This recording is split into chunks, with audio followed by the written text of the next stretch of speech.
Halo bro dan sis, apa kabar kalian semuanya? Bagaimana liburan tahun barunya? Apakah sudah puas? Apa masih mager? Memulai tahun baru di 2024 ini, kita buka dengan satu cerita heroik dari perang di Kepulauan Midway, salah satu rangkaian dari Perang Pasifik yang terjadi di masa Perang Dunia Kedua antara pihak Amerika dan pihak Jepang. Mungkin sebagian besar dari kalian sudah pada tahu ceritanya, namun tidak ada salahnya untuk mendengar ulang paparan dari kita, siapa tahu bisa jadi jamu penambah semangat. Filmnya berjudul Midway.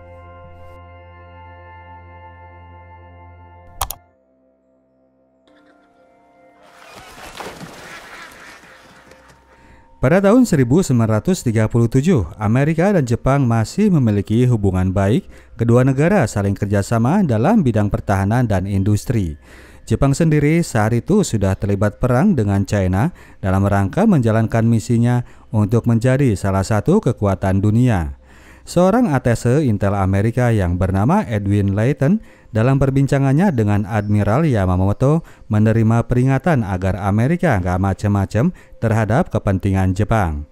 Yang dimaksudkan adalah kebutuhan negaranya terhadap bahan bakar minyak yang saat itu 80% masih disuplai dari Amerika. Layton cuma memberikan jawaban bahwa tidak ada satupun negara yang menginginkan perang. 4 tahun kemudian di tahun 1941, Perang Dunia Kedua terjadi di mana Jerman sedang asik menggasak benua Eropa dan Jepang makin menggila menggelar perang di wilayah Asia Pasifik. Amerika sendiri masih berada di kursi penonton saja, namun sangat aware dengan kegiatan yang sedang dilakukan oleh Jepang. Tanggal 7 Desember di tahun itu, suasana di kapal induk USS Enterprise milik negara Paman Sam ini masih dipenuhi kegiatan rutin seperti biasa. Para prajurit tetap menjaga kondisi fisiknya dan para pilot tetap melatih skill mengemudinya. Tokoh kita di film ini adalah seorang pilot yang bernama Richard Best yang dikenal sebagai seorang pilot yang urakan namun juga sangat pemberani.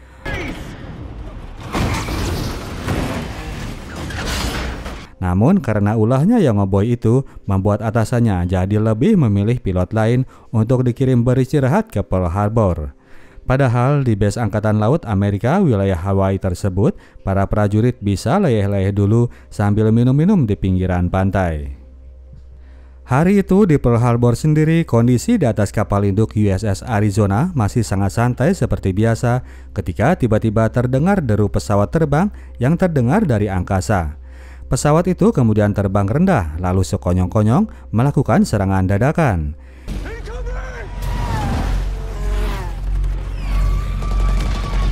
Pihak Amerika yang tidak menduga akan datangnya serangan itu sama sekali tidak bersiaga. Maka dari itu, dengan leluasa, pesawat-pesawat yang mana berasal dari Jepang tersebut membombardir kapal laut pasukan Amerika. Edwin Layton yang sedang berada di rumah kaget luar biasa ketika mendengar laporan tentang serangan dadakan itu. Ia pun segera bergegas menuju ke dermaga. Dia begitu terhenyak ketika melihat dari kejauhan bahwa base militernya sudah berada dalam kobaran api. Pesawat yang baru datang dari USS Enterprise juga tidak waspada dengan apa yang sedang terjadi. Mereka pun akhirnya ikut diserang oleh pesawat-pesawat Jepang.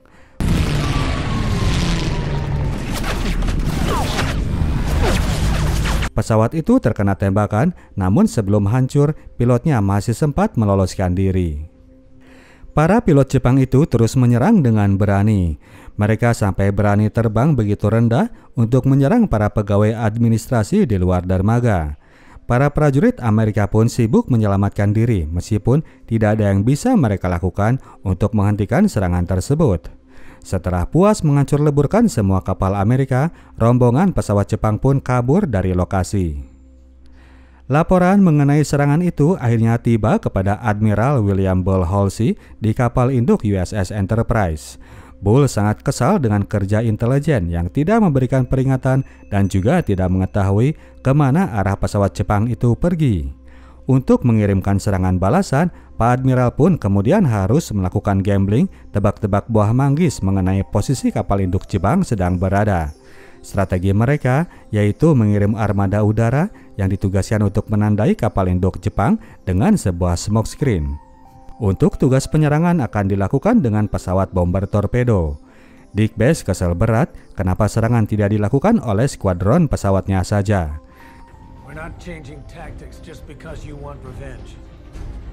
Berangkatlah kemudian rombongan pesawat itu yang hendak mencoba melakukan serangan balasan. Namun ternyata setelah tiba di koordinat yang dituju, mereka tidak menemukan apa-apa, tidak itu kapal induk ataupun kumpulan lumba-lumba.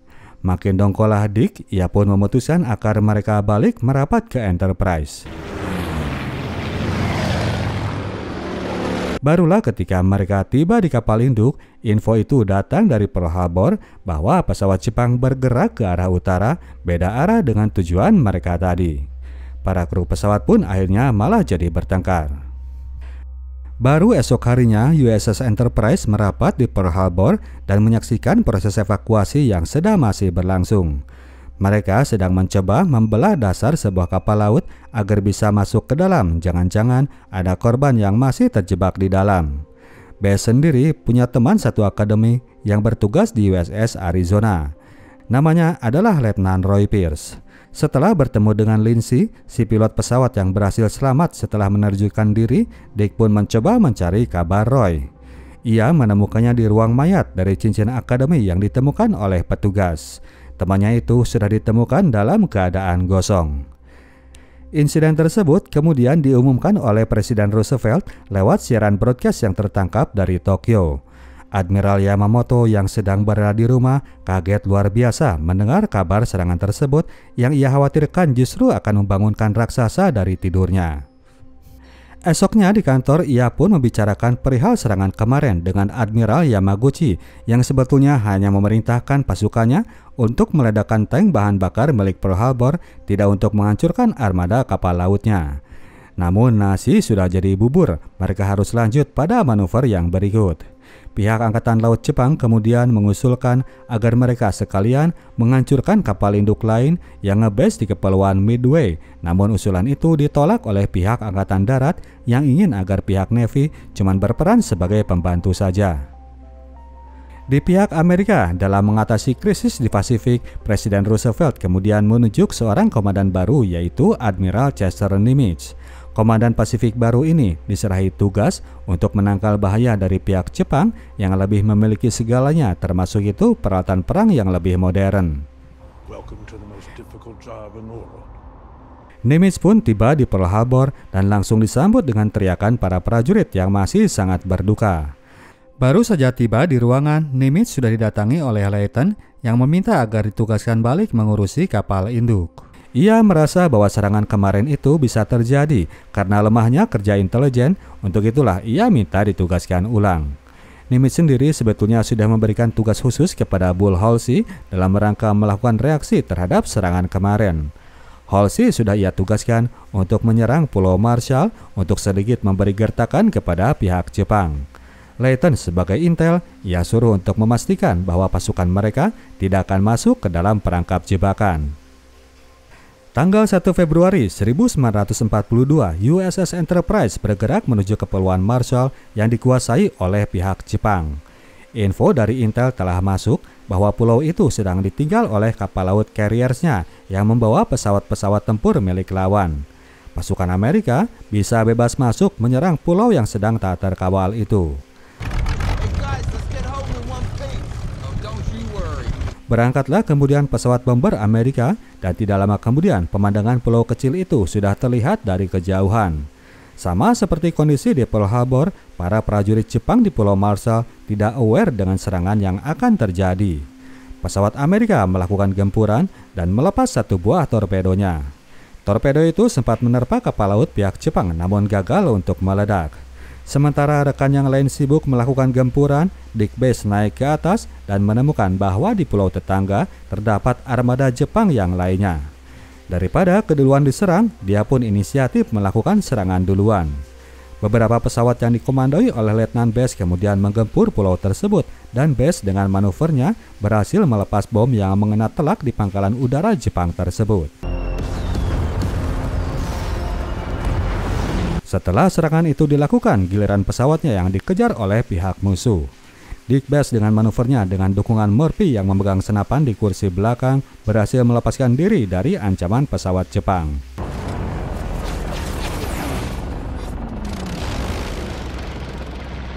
Pasukan tempur udara Amerika ini kemudian balik merapat ke kapal induknya. Belum lama mereka hinggap, sudah muncul kemudian sekelompok pesawat Jepang yang menyusul dari belakang.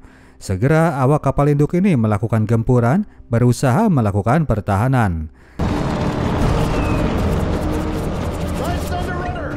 Satu pesawat terkena tembakan, namun ia kemudian malah bergerak mendekat.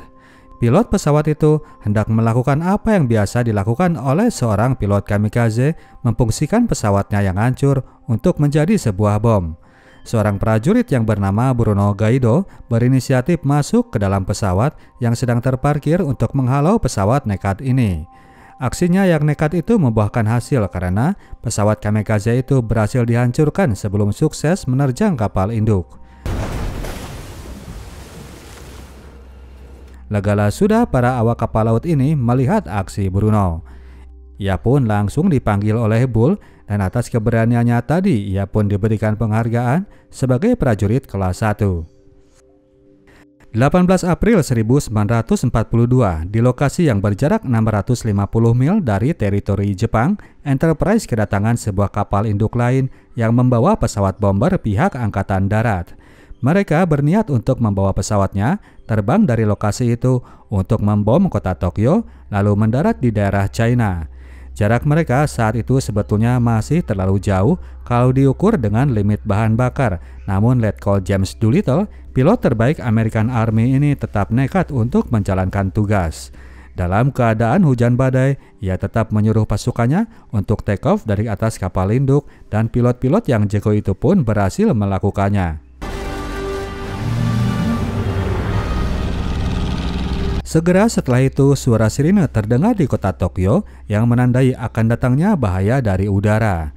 Kaisar Hirohito segera diamankan ke dalam bunker. Pesawat Amerika ini cuma melepas bom sebagai bentuk gertakan kedua untuk selanjutnya mereka pun segera kabur dari lokasi. Dalam perjalanan menuju China, cuaca ternyata lanjut memburuk sehingga kru kapal ini tidak bisa menentukan posisi mereka. Tidak lama kemudian, satu baling-baling berhenti berputar, tanda bahwa bahan bakar sudah mulai krodit. Mereka harus segera terjun saat itu juga, biarpun harus berjudi antara mendarat di lokasi China yang bebas atau di daerah yang dikuasai oleh Jepang. Selepas bom meledak di kota Tokyo, Admiral Yamamoto yang sedang berada di Hiroshima langsung menerima laporan tersebut. Membaca gelagat bahaya dari kehadiran kapal induk Amerika, Admiral Yamamoto akhirnya berkeputusan untuk menjalankan rencana penyerangan terhadap Kepulauan Midway. James Doolittle telah mendarat di desa Zhejiang yang merupakan daerah pendudukan Jepang. Saat itu, ia duluan tertangkap oleh pemberontak China. Datang kemudian seorang guru yang berperan menjadi translator. Doolittle menjelaskan bahwa dirinya adalah dari pihak Amerika yang baru saja membom Tokyo. Setelah itu, barulah pasukan pemberontak ini mau percaya dan bersedia mengantarnya ke daerah tujuan di kota Kuzhou.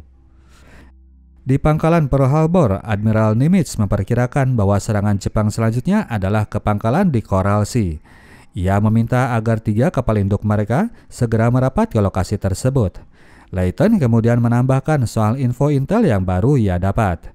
Coral Sea sebetulnya cuma pemanasan saja buat pihak Jepang. Ada target lain yang menjadi prioritas penyerangan besar mereka. Namun saat itu, ia belum mendapatkan info lanjutannya. 8 Mei 1942, benar saja penyerangan itu terjadi di Coral Sea meskipun pihak Jepang hanya menghancurkan kapal induknya saja tanpa merusak seluruh pangkalan. Enterprise dan Lexington yang sedang berada di lokasi yang jauh datang telat ke lokasi itu sehingga lepas dari serangan pihak Jepang. Hal itu merupakan kegagalan bagi pihak Admiral Yamamoto dan kawan-kawan yang sedang mereview ulang hasil penyerangan tadi di markas besarnya. Tadinya pihak Jepang akan langsung menyerang Midway jika mereka berhasil membom ketiga kapal induk Amerika di Coral Sea. Untuk itu, Admiral Yamamoto kemudian memberikan instruksi agar mereka mengulang strategi serupa, namun harus yakin bahwa kapal induk Amerika berangkat dari Pearl Harbor. Sementara itu, Nimitz telah mendapatkan perintah dari Washington untuk menyuruh Enterprise agar standby di Coral Sea. Namun Layton kini sudah punya info yang berikutnya. Dia sudah tahu bahwa target berikut dari pihak Jepang adalah Kepulauan Midway, yang mana bagi Jepang merupakan jembatan menuju Hawaii dan wilayah West Coast Amerika.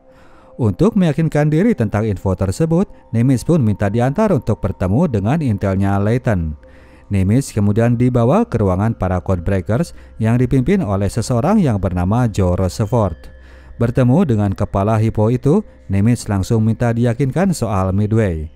Roosevelt kemudian menjelaskan alur kerjanya bahwa mereka mengintersep kiriman kode radio dari pihak Jepang lalu memecahkan 40% dari kode tersebut. Ketika ditanya, Roosevelt sendiri tidak bisa menunjukkan bukti langsung. Kesimpulan soal Midway ia dapat dari hasil baca petunjuk beberapa pesan yang telah datang sebelumnya. Nimitz merasa ia perlu memikirkan dulu, namun untuk sementara ini ia akan menyuruh Enterprise untuk merapat saja ke Pearl Harbor. Ternyata Nimitz tidak perlu berpikir lama karena tidak lama setelah itu ia mendapatkan laporan dari pihak Washington. Codebreaker di kantor pusat telah mendapatkan info bahwa sasaran Jepang memang menuju Midway. Tugas Layton selanjutnya adalah untuk mendapatkan info tentang jumlah pasukan dan kapan penyerangan itu akan dilakukan. Persiapan pun dilakukan oleh pihak Amerika dari segi skill para prajurit dan segi ketersediaan dukungan alutsista perang. Dick Best mengasah ulang skill para pilot bawahannya meskipun kecelakaan harus terjadi yang menimpa pilot pemula. Kapal induk Yorktown yang rusak berat setelah mengalami penyerangan di Coral Sea coba diperbaiki agar bisa segera fungsi kembali. Melihat Admiral Bull Halsey yang terlihat sedang mengalami sakit, Admiral Nimitz kemudian mengirimnya pulang untuk ia gantikan dengan seorang komandan Enterprise baru. Setelah muncul info dari intelnya Layton bahwa penyerangan akan dilakukan tanggal 4 Juni pagi hari, para staf Angkatan Laut bagian Pasifik Amerika ini kemudian melakukan briefing. Di sini Nimitz menjelaskan strategi yang akan mereka usung untuk menyambut penyerangan pihak Jepang. Tiap divisi kesatuan ia suruh untuk melakukan tugasnya dengan menyesuaikan terhadap info yang didapat dari Layton. Beberapa hari kemudian, kru Enterprise mendapatkan dukungan moral dengan kehadiran kapal induk Yorktown. Kini mereka memiliki armada yang double dari kekuatan sebelumnya. Semua awak kru merasakan nervous menjelang hari H. Layton sampai begadang di kantor, gak mau pulang, dan para pilot di Enterprise pada susah makan. Subuh tanggal 4 Juni itu, John Ford, sutradara besar Hollywood yang saat itu sedang bertugas di Kesatuan Angkatan Laut, malah bersiap dengan kameranya siap untuk menangkap momen. Pada pukul 6.40-nya, datanglah rombongan pesawat Jepang menuju target yang dituju. Tanpa tereng-aling-aling, mereka langsung menggempur pangkalan Midway, namun armada Amerika kali ini sudah siap untuk menyambut para musuhnya. Mr. John Ford sempat terluka, namun ia tetap menyuruh kameramennya untuk terus merekam suasana. Saat itu pesawat Amerika sudah berhasil menentukan lokasi kapal induk Jepang. Nimitz memberikan komando agar pasukannya segera menyerbu kapal induk yang sedang kesepian itu. Armada kapal laut Jepang ini ternyata jumlahnya lumayan banyak, meskipun mereka sendiri tetap kaget harus mendapatkan serangan dari pihak tentara Amerika. Pertempuran pun terjadi, kapal laut Jepang mencoba untuk menghalau serangan udara pihak musuh.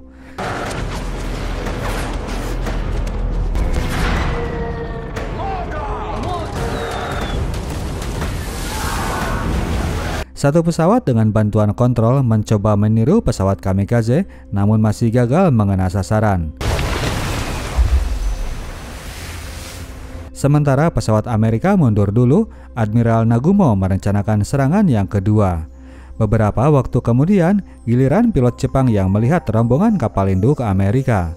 Admiral Nagumo yang belum sadar bahwa pihak Amerika sudah mencium pergerakannya, kini mulai curiga bahwa armada mereka sedang masuk dalam perangkap jebakan. Untuk itu, serangan pun kini ia tujukan langsung kepada kapal induk Amerika. Pesawat yang hendak menyerang Midway, ia suruh untuk memakai torpedo. 1 jam kemudian, submarine Amerika sudah mulai mendekat menuju Kepulauan Midway. Mereka sedang mengintai keberadaan kapal induk Jepang dan kini mereka sudah mendapatkannya dalam bidikan periskop.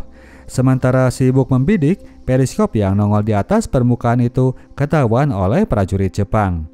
Ketika torpedo tersebut kemudian mereka luncurkan, kapal laut Jepang pun akhirnya masih berhasil menghindar dan luputlah tembakan pertama itu.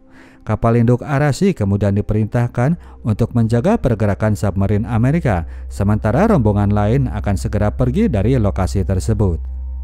Sementara itu, di Enterprise, armada udara Amerika sudah mulai diberangkatkan untuk turun menggempur rombongan Jepang.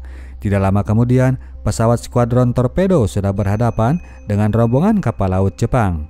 Pertempuran yang sengit kemudian terjadi. Rombongan pesawat ini harus mencapai jarak yang dekat agar torpedonya bisa tepat mengenai sasaran. Satu torpedo kemudian dilepas oleh Lindsey. Meskipun dia sendiri harus mengorbankan diri, pesawatnya kena hajar musuh dan meledak di perairan. Torpedo yang ia lepas pun berhasil dihindari oleh kapal induk Jepang. Satu kapal laut destroyer Jepang yang tadi mengawal kapal selam kini mencoba mengejar rombongannya. Pergerakan kapal laut ini terpantau oleh armada McCluskey dan Richard Best. Rombongan pesawat itu pun kemudian membuntutinya untuk mendapatkan lokasi rombongan mereka.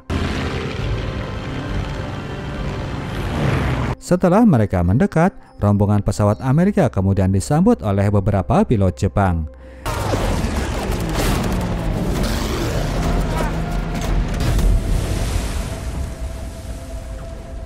Namun demikian, armada udara Jepang belum pol turun membantu karena masih dicoba di-loading untuk dipasangi torpedo seperti perintah Nagumo. Sementara pertempuran terjadi di sayap kiri, di sayap kanan, McCluskey mencoba melakukan dive untuk mendapatkan posisi yang tepat melontarkan bomnya. Dengan berani, McCluskey terus mendekat, namun lemparannya masih meleset ke pinggir gawang. Dive bomber kedua adalah Dickinson yang kali ini berhasil menemukan targetnya.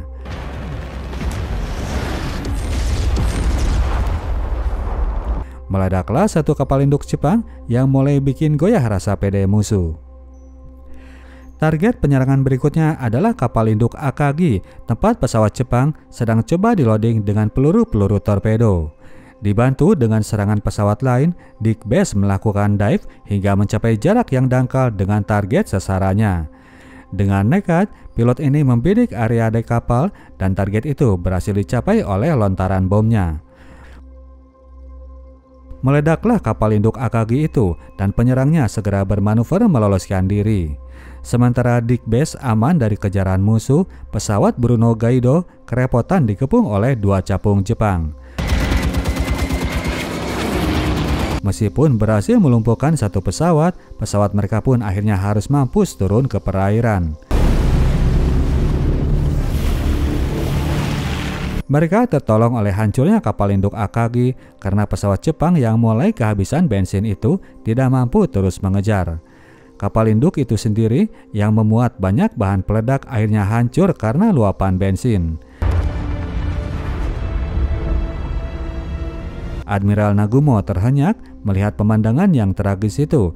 Ia pun berkeputusan untuk mundur demi menyelamatkan kapal laut yang masih tersisa. Kabar keoknya pasukan mereka akhirnya tiba kepada Admiral Yamamoto di kapal laut Yamato 600 mil dari Kepulauan Midway. Yamamoto menyadari bahwa Amerika telah mengetahui kedatangan mereka, pasukannya telah masuk dalam jebakan. Namun demikian, ia tetap yakin bahwa mereka masih bisa menang. Sementara suasana pertempuran sudah mulai mereda, O'Flaherty dan Bruno Gaido yang tadi pesawatnya nyungsep sedang ngambang di tengah perairan menunggu datangnya pertolongan. Tidak lama kemudian, mereka melihat ada sebuah kapal laut yang datang. Apesnya, ternyata kapal laut itu adalah dari pihak Jepang. Kedua prajurit Amerika ini kemudian dijadikan tawanan. Bruno ditanyai perihal kapal laut negaranya. Prajurit yang sangat patriotik itu menolak untuk bicara sehingga ia pun kemudian dilempar balik menuju samudera. Kali ini dengan pemberat sebuah jangkar. O'Flaherty sendiri tidak senekat Bruno, ia pun mulai bicara kepada pihak Jepang. Merespon info dari O'Flaherty, pasukan Jepang pun berkeputusan untuk mengerahkan armada udaranya yang tersisa. Pasukan ini melakukan serangan dan berhasil melumpuhkan kapal induk Yorktown. Kru di Enterprise kemudian bertindak dengan sisa-sisa armada yang ada. Mereka bersiap untuk balas menyerang. Melihat bahwa rombongan Angkatan Laut Jepang ini kemudian bergerak menuju posisi Enterprise, namun di tengah jalan mereka kecegat oleh Dick Bass dan kawan-kawan. Pasukan udara Amerika hendak langsung menyerang, tapi keburu kecegat balik oleh armada udara Jepang yang sudah balik untuk melindungi armada lautnya. Pertempuran udara kembali terjadi, capung-capung militer dari kedua belah pihak kembali bertempur dengan sengit.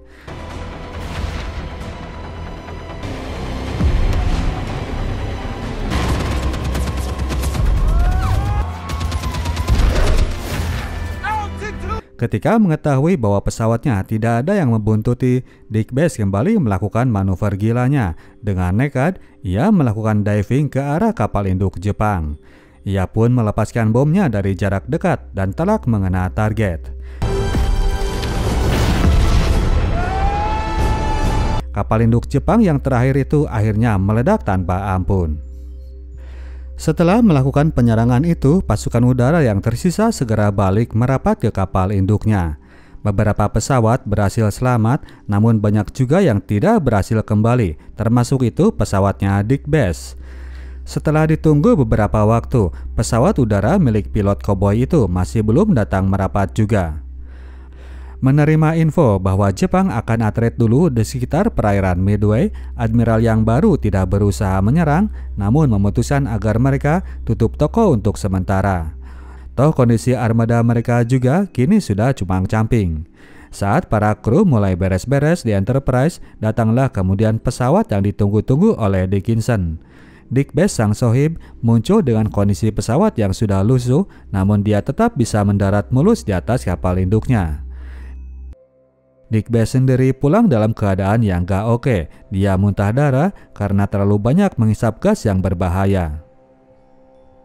Malamnya, sementara para kru masih sibuk memadamkan api di kapal induknya yang tersisa, Admiral Yamaguchi ternyata telah membuat keputusan yang drastis. Untuk mencegah agar kapal induk mereka tidak jatuh ke tangan Amerika, dia memilih untuk membenamkannya saja ke dasar lautan. Sebagai bentuk tanggung jawab atas kegagalan, dia sendiri akan ikut serta mengkaramkan diri beserta kapal lautnya. Satu orang memilih untuk menemani Pak Admiral, sementara yang lainnya disuruh nyebrang ke kapal laut Yamato yang sudah berada di dekat mereka. Setelah semua prajurit itu nyebrang, barulah kapal induk itu ditembak torpedo agar hancur dan tenggelam.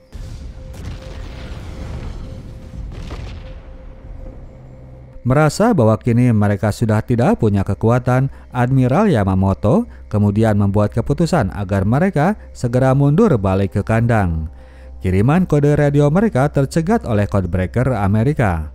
Kabar itu pun segera disampaikan kepada Admiral Nimitz di pangkalan Pearl Harbor. Kini mereka tahu bahwa mereka sudah memenangkan pertempuran di Midway ini. Kekalahan itu bagi pihak Jepang sendiri adalah kalah telak yang pertama yang akan menandai kekalahan-kekalahan mereka yang selanjutnya.